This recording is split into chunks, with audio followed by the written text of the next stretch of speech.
Mga ka-safety, good morning sa inyong lahat. Nandito nga pala ako sa bahay nila ni Emilio Aguinaldo.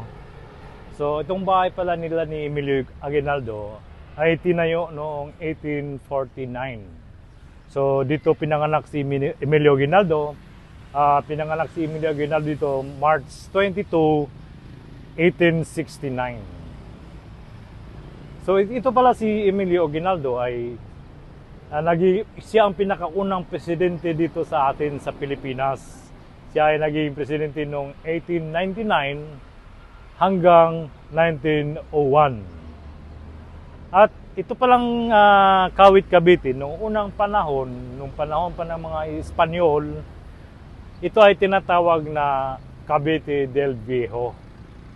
So ito, kaya ngayon tinatawag nila ngayon na Kawit Cavite. So ngayon mga ka-safety, pasukin natin sa loob, tingnan natin yung mga gamit ni Emilio Aguinaldo, yung mga ginamit niyang pangdirigma nung unang panahon. Kung makita nyo kung gaano kaganda yung bahay niya. So dito tayo banda. Ayan mga ka-safety. Kung makita nyo. Ayan. So ngayon mga ka-safety, marami nang nilagay na flag dahil taon nito, ngayong June 12, Independence Day, araw ng kalayaan. Okay mga ka-safety, pasok na tayo sa loob. Okay mga ka-safety, nandito na tayo sa compound ng bahay ni Emilio Aguinaldo.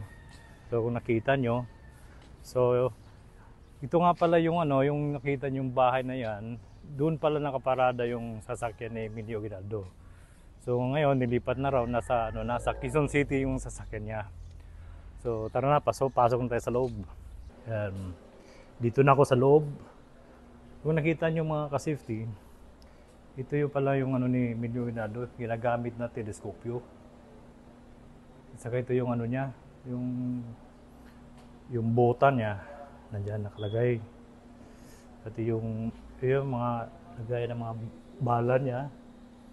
Naka-preserve pa rin yung mga bala niya. So kung makita nyo mga ka-safety. At saka ito yung wallet niya, lumang-luma na. Biruin mo ilang taon na.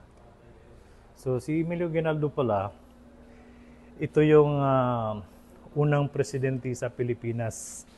Siya ay nagiging presidente noong 1899 hanggang 1901. Kung nakita nyo kung paano siya nagkipaglaban nung unang panahon, nakikita nyo. Yan.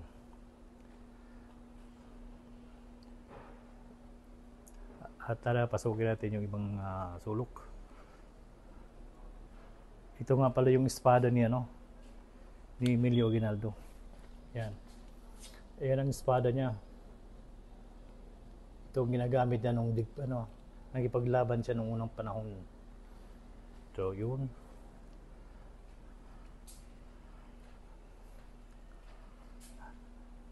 At dito siya nanumpa nung una. So nagdasal siya. So pasok po tayo. So mga ka-safety, ito yung mga medalya niya nung siya ay nagiging mandirigma. Yan. Tayo ay papasok sa loob. Mga safety, nandito tayo sa mga sandata ginagamit ni Emilio Aguinaldo. Ito po yung mga sandata niya. Kung makikita nyo, yun. Lumang baril. Anong tawag nito, sir? Yung na baril nito, sir? Yan, espada. Yan, may mga lumang baril pa. Ito yung mga weapon niya. Okay mga ka-safety. Tingnan nyo yung mga ginagamit yung mga sapatos nung unang panahon. Yun gaganda pa, sarap tingin. Yun.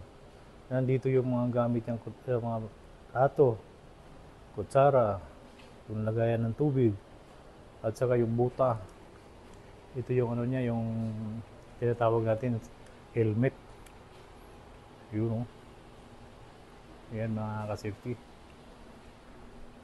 At mahilig pala ito maglaro ng ano si Emilio Aguinaldo ng chessboard, may chessboard. Ito yung mga ano niya, yung ginagamit niya. Yung tawag dito, sungkod sa Bisaya. So tayo na po. At tayo ay umakyat sa taas. Ito mga ka-safety, ito yung mga ano. Okay. So ito yung higaan niya, no? Emilio Aguinaldo. Ano ito? 1845 pa ito yung kama niya. Tagal na, pati cabinet. Yun. Yun mga ka-safety. Yan. Makikita nyo yung cabinet niya. Ito yung ano, yung kama. Yun. So nakita nyo mga antik na antik ito. Ano na ito, 1845 pa, tagal na. Yung mga ano, rocking chair, saka yung higaan, lumang-luma. Okay. Tayo ay pupunta sa kabilang ano, mga ka-safety. Okay.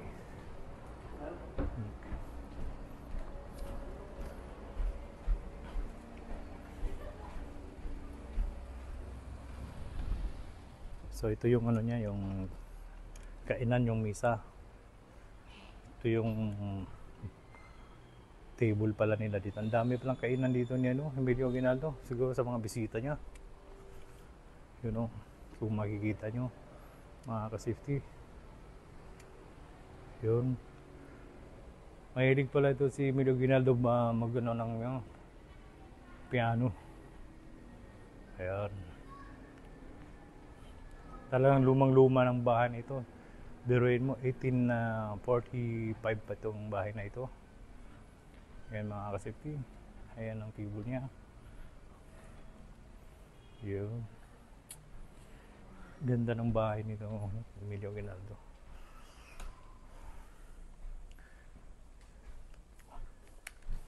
So, nandito tayo. So, ngayon pupunta tayo sa ano niya. Yung libingan. Punta tayo sa libingan ni Emilio Aguinaldo. So, dito po nakalibing si Emilio Aguinaldo mga ka-safety. Ayan. Makikita nyo yung libingan niya. Ito po yung libingan ni Emilio Aguinaldo. Ayan mga ka-safety.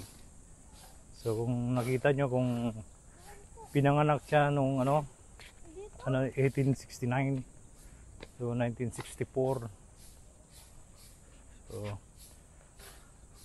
So ito yung ano ni Emilio Aguinaldo. Nandito yung ano niya. Dito siya nilibing. Ito yung ano niya, yung libingan. Yan. Kung makita mo naman kasi ganda ng ano niya, yung tawag dito, yung libingan niya.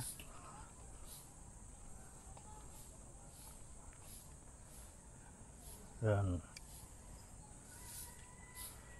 Mga ka-safety, ito pala yung ano ni Emilio Aguinaldo. Ito yung ano niya, libingan. So dito pala siya nilibing. Si ano pala, si Emilio Aguinaldo. Ano pala ito, may dalawang asawa. Si Maria Agoncillo at saka si Hilaria Aguinaldo. So ito yung naging dalawang asawa niya. So ito, kung tingnan niyo muna kung gaano nakatagal ito. So 1869, so 1964. So ito, tagal na nito. Saka hindi rin siya nilibing sa libingan ng mga bayani. Dito talaga siya nilibing sa ano niya, dito lang sa bakod ng dito sa bahay niya, sa paligid ng bahay niya. So ito lang ho masasabi ko sa inyo mga ka-safety. So ngayon, sana ngayong Independence Day, June 12, sana bisitahin nyo dito si Emilio Aguinaldo, kasi ito yung pinakaunang presidente sa Pilipinas. Biruin mo, 1899 naging presidente siya hanggang 1901. So 11 years siya nagiging presidente. So yun lang po. Maraming salamat sa inyong lahat.